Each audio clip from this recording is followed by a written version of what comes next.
Welcome back to another episode of Light Beer, Dark Money. I'm Sean Noble. Chris Clements is out sick today. We are a couple days before Thanksgiving, so you're probably listening to this over the Thanksgiving holiday. Happy Thanksgiving. We have as our guest today the one and only Rich Thau, who has been our go-to for understanding the swing voter. We've been talking to Rich now for a couple of years. He's been at this for about 3 years. And Rich, you were just welcome back, by the way. Thanks for having me back. I appreciate it. We will always have you back. But especially interesting, you were just recently doing an Arizona focus group. And that was 11 voters who had voted for Trump in 2016 and then voted for Biden in 2020. Is that correct? Correct. And tell us a little bit about what you learned, because the highlights I've seen are wow. That's all I can say is wow. Well, give us the lowdown. Yeah, Sean. Well, Sean, it's great to be back, and I'm sorry Chris isn't feeling well. But let me sort of dive in a little bit on this. These were a fascinating focus groups. It was 2 groups in total, one group of 6, the other group of 5. We did these groups. Actually turned out to be on election night, so it was November 7th, so it's a couple of weeks ago. And I don't know where to start. Well, let me start with where I've started with you in the past, honestly, which is that these folks consistently, not just in Arizona, but all the other swing states as well, and we do Wisconsin, Georgia, Pennsylvania, North Carolina, Michigan, go down the list. They don't want Trump and they don't want Biden. Yeah. It's almost like a running joke with them. So you've seen it in the polling, but in this group, it's an intensity that is just remarkable. In fact, I'll even ask a question in the focus group. How many of you would like Trump and Biden not to run next year and have someone from the next generation run in their place, or something to that effect? And when I'm halfway through the sentence, when I say don't want Trump and Biden to run next year, the fingers go up to say they agree before I've even finished the rest of the sentence. And it's everybody. Yeah, and it's everybody. It's absolutely everybody. Yeah. It's amazing. Yeah. So to give you a little lay of the land in terms of the presidential race, if you force them to choose between Biden and Trump, 8 will take Biden, 3 will take Trump. And to give you a sense of how that fits compared to the last 7 months, I've just done a calculation of just the last 7 months across multiple states. We had 81 people who in total who fit that category. And of the 81, 15 would take Trump back. Oh, wow.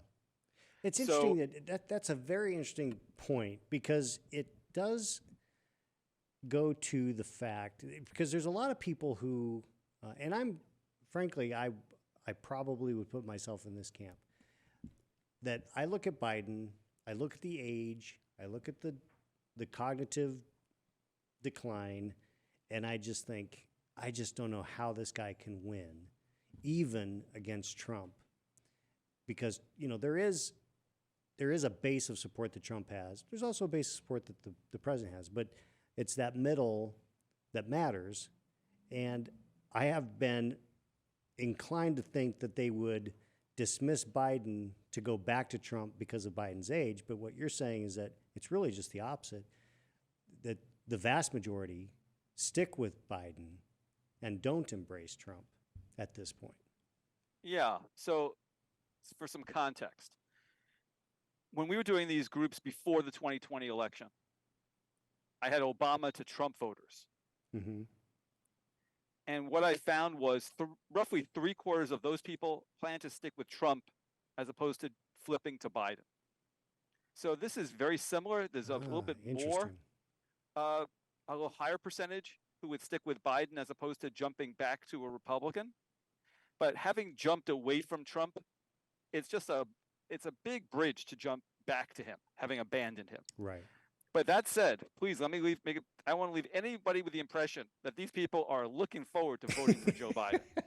This is, I've been struggling with analogies. This is like giving someone the choice between drinking wheatgrass juice and castor oil. And you're thirsty and you need to drink something. Right. And which leads me to my next point, is that there's someone named Robert F. Kennedy Jr., who for a number of these people tastes like Coca-Cola.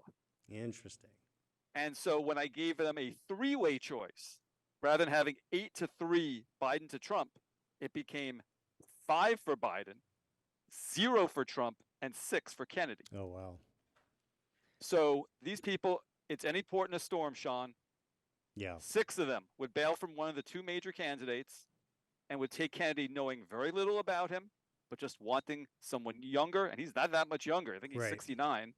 But he's a familiar name, and they just want another choice. That is fascinating. And it's, and you know, to be clear, we're talking about swing voters. So this is, you know, this isn't saying, oh, you know, Trump is going to collapse. This is saying that RFK being in the race as an independent is going to have some impact. And it's probably hard to tell, given that he took 3 away from each to get to that 6, right?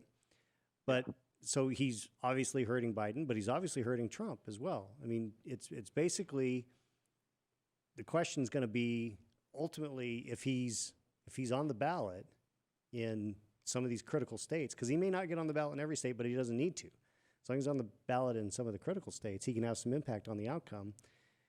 Then it really could be a base game for the two, for Biden and for Trump, to whoever gets their base out better can withstand whatever swing away from them in the middle goes to RFK Jr.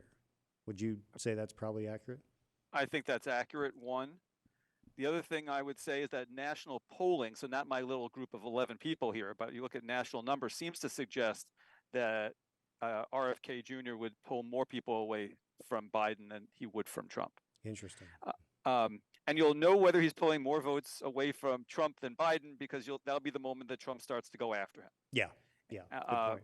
So that means his pollsters have told him that he's a threat, and conversely, if he sees that he's really helping him Trump, and hurting Biden, they'll do all kinds of things, I imagine, to prop him up. And you saw that at least early on with Fox News giving a lot of positive coverage to Robert Kennedy Jr. That's right. So, you know, it's an interesting game here. You also have Jill Stein in the race, and she can play a pivotal role with the margins, especially in really tight states like yours and like mine. And for your listeners, I'm in Pennsylvania, so I'm in another swing state.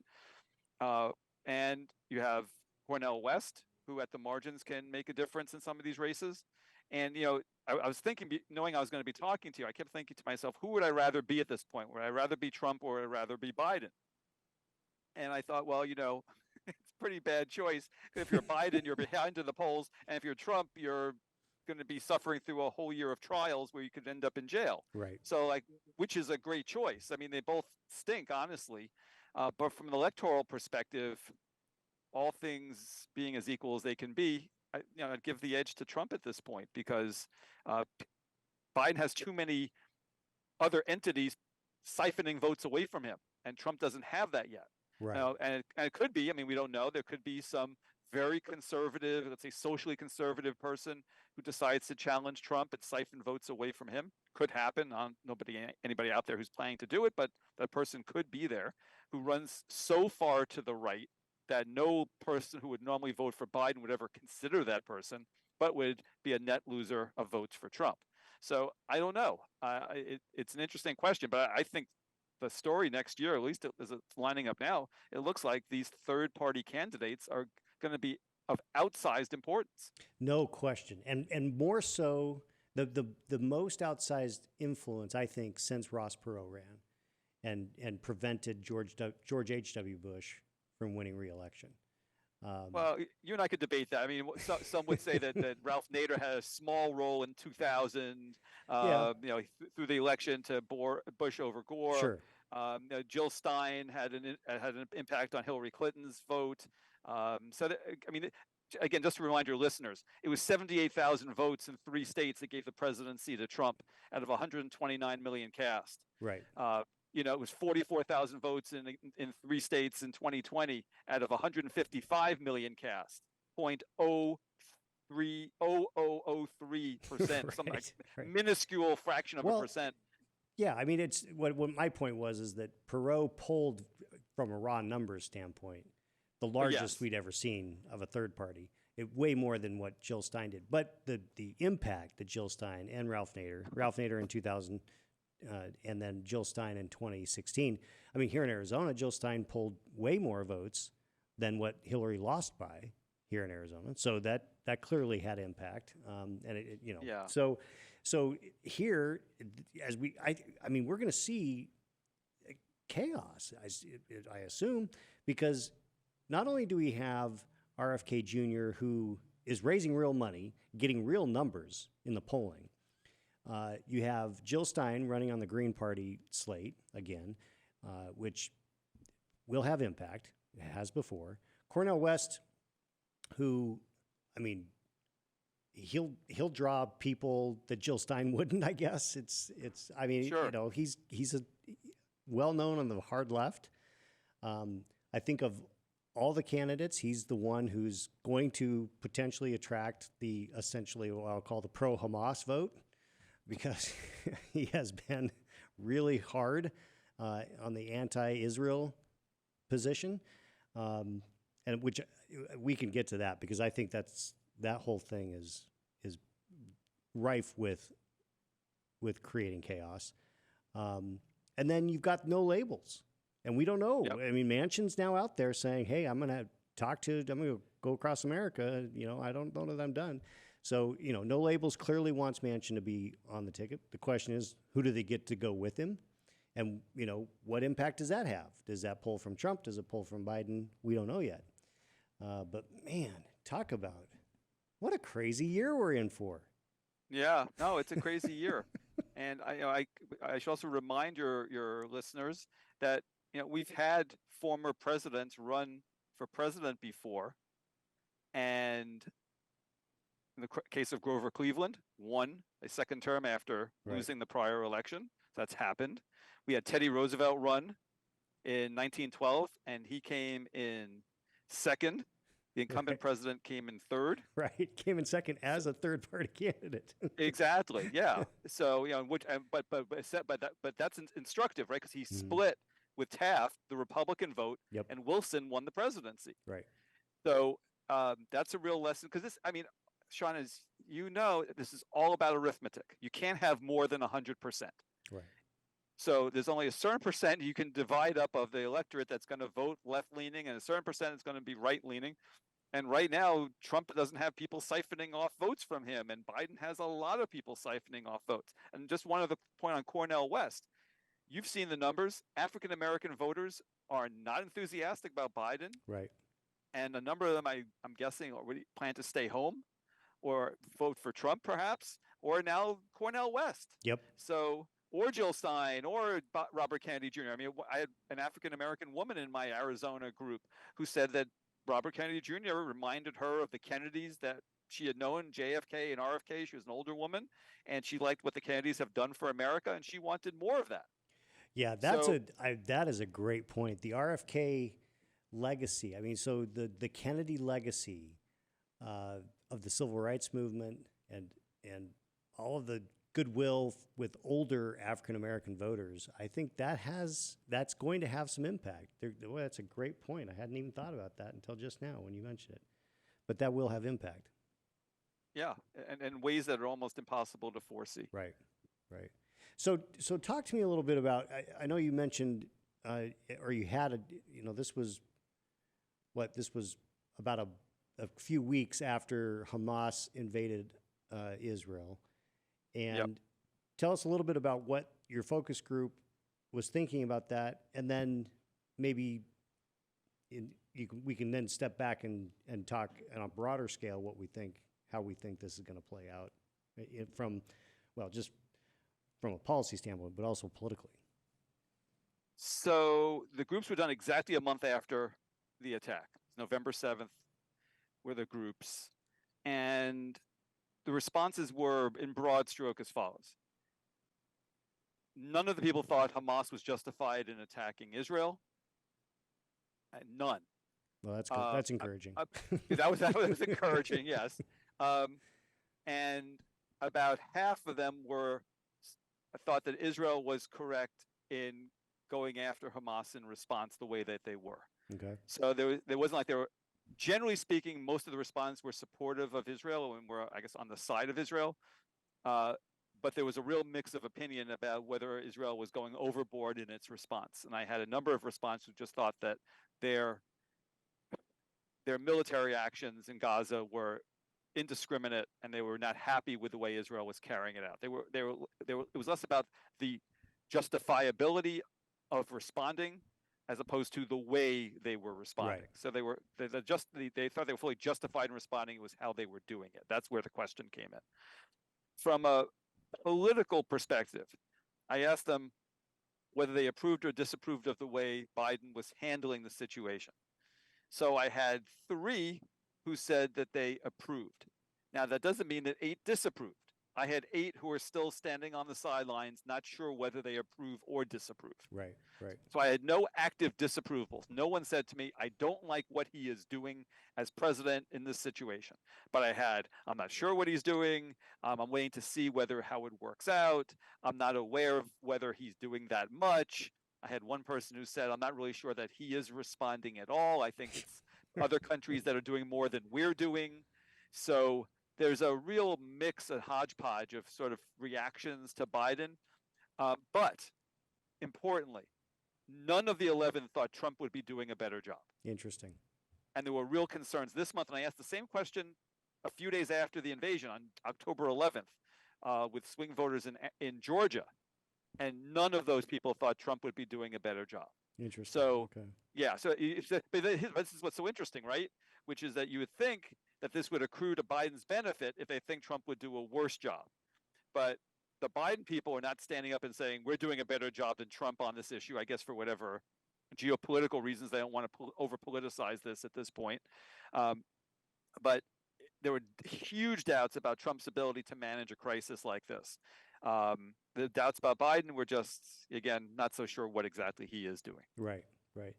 That's interesting. It is encouraging because it's been one of the things that's been so disheartening for me, and we've talked about it on previous episodes of this, is how many Americans and people who are here, who probably are not Americans, but on visas or whatever, that have just taken up the pro-Palestinian, anti-Israel, and when I say pro-Palestinian, I mean pro-Hamas and anti-Israel position. It is astounding. It is astounding to me that we have this kind of anti-Semitic rhetoric that is literally being shouted from bullhorns. And and at the same time, we have media calling Trump a Nazi for saying something about vermin, talking about socialists and communists. It's like, wait a minute. We have actual Nazis that are out there, death to Jews.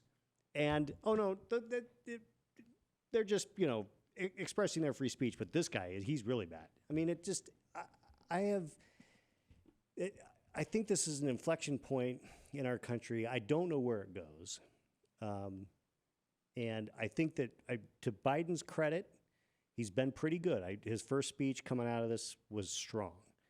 I'd worry that the administration has got so many anti-Israel elements within it, the State Department and others, that the pressure is going to be so much that there's going to be a change. I mean, we saw what Obama said, which was just outrageous in my mind, juxtaposed with what Hillary said on The View and other places, which was awesome in my mind. I don't know. You have any reaction to that?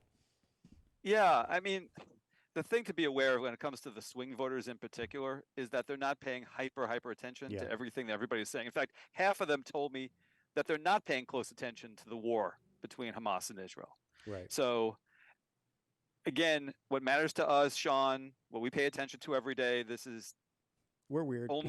Exactly. We're weird. We're wonkish, and we pay very close attention. And it's not as though this doesn't matter to people. I should tell you the other thing, which was the most astounding finding. So I asked on October 11th with the Georgia voters whether anyone was concerned about this war leading to World War III, and not a single one said yes. This month with Arizona, 10 of the 11 said they were concerned this could lead to World War III. Wow. So you had another 4 weeks elapse between the focus groups, and all of a sudden the concern about how this can escalate and spin out of control was definitely on people's minds. Interesting. So that to me was really eye-opening. Usually, I have to keep a poker face in these groups, and be careful. And I don't know what my face looked like when I got that reaction, but I was really surprised that it had switched that much in the course of a month. Yeah. And the other thing is, of course, I'm Jewish, and I am trying to ask these questions as neutrally as I possibly can. And I had an interesting exchange with some of these respondents about anti-Semitism. And there's a real concern, because I asked about college campuses, to sort of your point about this stuff. And the thing I uncovered was that there's a real fight in people's minds between the concerns about certain groups being attacked and people's free speech rights. Mm-hmm. And a lot of these folks don't know exactly where to draw the line. And they don't look at things consistently from one group to the next, or Right. from one situation to the next.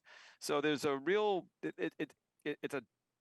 it's a real dangerous place for a politician to be.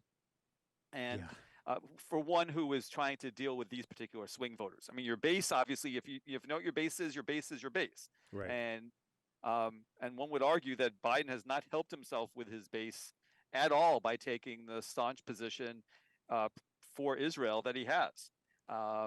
Well, that's a good point, but I also, one of the things that I'm waiting to see, because I know it's going to happen, because it's already there's already markings of it, there's some on the right who are sounding a lot like some on the hard left when it comes to this, and I think we're going to see some of that as funding bills come through Congress, and who's attacking who on who's funding, who supports funding for Israel. I mean, we already have a very anti-Ukraine caucus within the Republican base, and I feel like some of that's going to bleed and become anti-Israel, and that worries me, because then we've talked about I've talked about the spectrum, on the political spectrum isn't a line, it's a circle.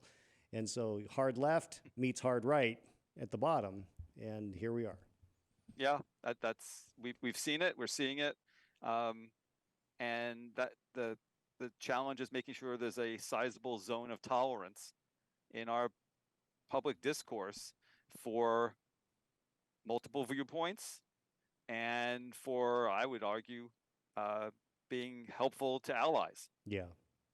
And but again, I understand the mindset at the extremes, because I talk to people, I focus group them, not in the swing voter groups, because they're foursquare right in as close to the middle as you can get. Right. But you talk to people on the left, and for a lot of them, I mean, part of it, I imagine, on the left and the right is just plain anti-Semitism. That doesn't surprise me at all. But there's also a very strong, at least on the right, put America first concern. And any dollar that's spent outside the United States is a dollar that could have been spent in the United States. And that's a mistake. And that's a longstanding point of view in American politics on the right. It's an isolationist wing that has always been around, at least in the 20th and 21st century. Go back to Pat Buchanan and isolationist and Charles Lindbergh. I mean, it's right. It's go all the way back to pre-World War II, right? Yeah, exactly. So again, when we were engaged internationally during the Cold War, Republicans tended to be aligned, but since the Cold War is over, there's been a fracturing, and that's part of what we're seeing right now. And that's what makes this hard. I think most Americans overall are supportive of helping our allies overseas, but it's hard to get a funding bill through Congress when there's a sizable portion of one party that is lukewarm to actively opposed. Yeah. Well, and and as we've seen, a new speaker did not necessarily change the way things happen in Congress. No, it's our friend Pete Townsend had it right? Meet the new boss, same as the old boss. Exactly. We talked about that in our last episode. Rich, anything else that jumped out at you? I mean, your stuff is always incredibly fascinating and really important. I can't emphasize enough how important the work that you do is for those of us who pay attention to politics, because what you're doing informs anybody who's watching what to be on the lookout for as we head into this next year. Yeah, well, I should, to the point about our new speaker, I put up an unidentified photo of him and almost nobody recognized him. So, um, and because again, they're just not paying close attention to that. It's not a Right. criticism of him as a person. I see this all the time. Right. So the one thing I wanted to bring up, which is Arizona specific, given where you are, is when I asked about your upcoming Senate race. Oh, yes. I forgot about that. Yeah. How could I forget? Yeah, so I imagine we both get off of this and we're like, wait a second, why didn't we talk about Arizona? Right. So I asked about the Cinema versus Gallego versus Lake. And so in a three-way race, 8 would take Cinema, 2 would take Gallego, and 1 can't make up, I think it's a his mind, between Gallego and Cinema. There were none who would take Lake. No Lake. Interesting. And then in a Gallego Lake race without Cinema, assuming she doesn't run for whatever reason, it was 10 for Gallego and 1 for Lake. Wow. Wow. And I don't want to pile on Lake because it's not about me personally, but I will tell you that they use words like chaos, crazy, and loose cannon to describe her. Interesting. She's going to have a very, very hard time with these swing voters. That is fascinating. Well, what it tells me is that Gallego has not yet been defined as the leftist that he is. And so because she has defined herself so viscerally from the last campaign and since, that presents a real challenge. Boy, it also shows that I still think that there's a lane for Cinema. I might be in a small cohort, but, because I think that most people would say, well, it's just there's no mathematical way for Cinema to get there, but I think it's possible that she could go up the middle, and clearly with swing voters, she's got a huge advantage, and that matters. Now, is that enough? She's going to have to peel Democrats and Republicans on either side, but what that tells me is that Lake really, really needs Cinema to be in this race to have a shot, right? Yeah, to split your opponents, yes, ostensibly, assuming that Cinema draws more votes from the left than she does from the right, which at this point is a testable proposition, or Yeah. it's a questionable proposition, I should Right, say, right. because she's really done her job to alienate herself from a lot of Democrats and to embrace certain Republicans. So, who knows how it's going to play out? I imagine it could be a very close to even three-way race with a very, very narrow margin going to the victor. Yeah, that's a great point. That this isn't going to, no one's going to win in a landslide, that's for sure. This one's going to be 34, 33, 33. I mean, it's a crazy, super tight race. Right. Yeah, that's exactly right. That's probably, if it ends up being the three-way, I could very well see it being literally down to the wire, and everyone's at the low 30s. Yeah. It's just astounding. It's amazing. Yeah, it's crazy. But the other thing to think about also is that if Cinema runs, and obviously is running in the middle, she's going to be attacked from both sides. And that's an interesting position to be in, because that could be an endless source of grief for her if she doesn't manage it well, or it could be an endless source of pride. I must be doing something wrong if both sides are attacking me, type of thing. Right. And I don't work on campaigns. I'm not helping anybody one way or the other, but I would love to be in the room during focus groups for Cinema, where they're trying to figure out that strategy. How do you get to 1/3 plus 1 in order to win this election in Arizona? Right. Dealing with people attacking from both left and right. And the other question is, how do you marginalize from a strategic perspective, Lake and Gallego, to the point where people go, oh, that person, he's too liberal and she's too conservative. She's been doing a perfectly fine job as my senator. Yeah, sure, I'll give her another 6 years. Yeah. Yeah. It's a really interesting strategy that she has to employ. And because generally she's a sunny, upbeat, positive person, brightly dressed. I think she's not the kind of person who's a shrinking violet who can't define herself. Right. She spent a huge amount of time and effort and capital defining herself. I'd just be curious to see how she defines herself against opponents from both sides of the spectrum. Well, in thinking about how she's defined herself with the sunny disposition and the willingness to work across the aisle and to be a problem solver, and I actually think that she's done herself a lot of good, that if she leans in on that persona of who she is, because it is who she is, then it probably does her well. Whereas Lake is going to have to shift. Gallego's going to have to shift. I mean, they have. Lake is very defined. Gallego's undefined. Gallego's very liberal. So he's going to have to shift to the middle a little bit to avoid being tagged so liberal. I don't know what Lake can do to try to shift to the middle a little bit.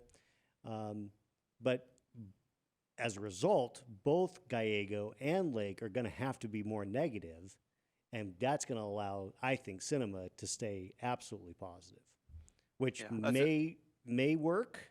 I mean, you and I both know negativity works in politics, but sometimes, I mean, this is, in some ways, this is just every student of politics should be watching this race with a with a microscope, because we've never seen this kind of opportunity to study what a true three-way race would look like in this regard. I mean, at least here in Arizona, we haven't had this opportunity. Yeah, for Arizona. I mean, you remember, Joe Lieberman had a similar situation in Connecticut when he decided he was going to be an independent Democrat. He managed to win that race. So, and then I'm trying to remember with Lisa Murkowski in her race in Alaska, she ran as a third party, right? Because there was a Republican and a Democrat, right. and people had to write in her name with a pen. Yeah, and she managed to pull that off in Alaska. So there are ways, and I honestly, in thinking about this a little bit more with you, incumbency, I think, is a huge asset for her. Yeah.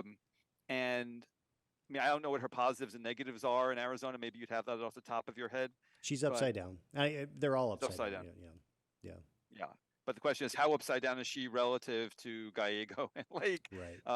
And if she's less upside down, that means she's right side up, at least in terms of election outcomes.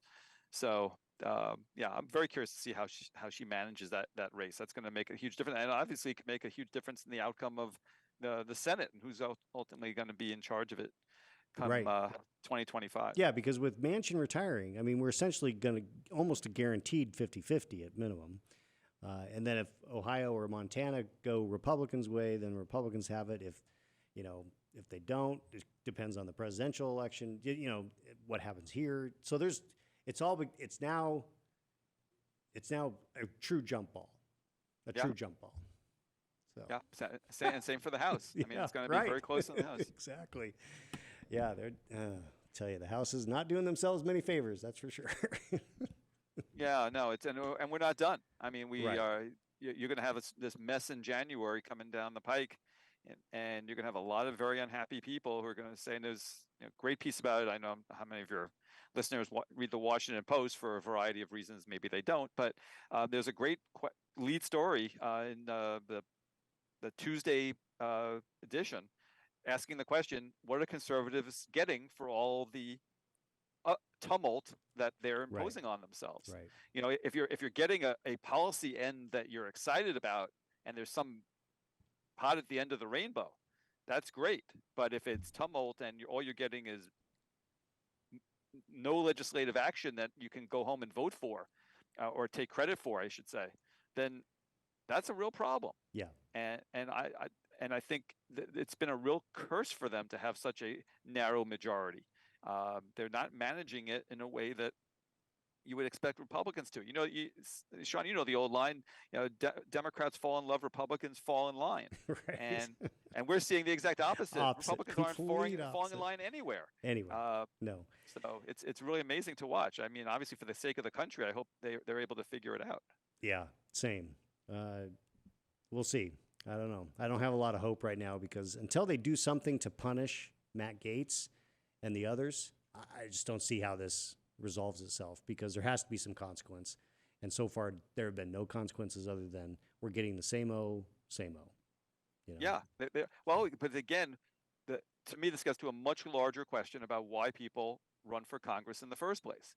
And if you see having a House seat or even a Senate seat as a stepping stone to having a large number of social media followers and maybe a high-paying TV show on a conservative network, or I guess on the left on a liberal network, and that's your goal in being there, and it's not to serve a constituency of 700,000 people in your House district, then you're going to get the outcomes that you get. Yeah, that's a great point. And yeah, and so it's for me, I can't imagine running for office and putting myself out there as a candidate unless my goal was to help the people in my district. Exactly. We've lost all. I mean, there are a handful of people who being an elected member of the House is not what they're there for, and that's just really a sad commentary on who they are because they're frauds. That's not why you're there. You shouldn't be there. Just bottom line. It reminds me of my business analogy. I just went to a big trade show in California. I was walking around the floor and I thought, this would be a great place to try to sell to the people who have booths on the floor. But that would be the exact wrong reason to be at a trade show, right? You usually go there to hear presentations and to be sold stuff.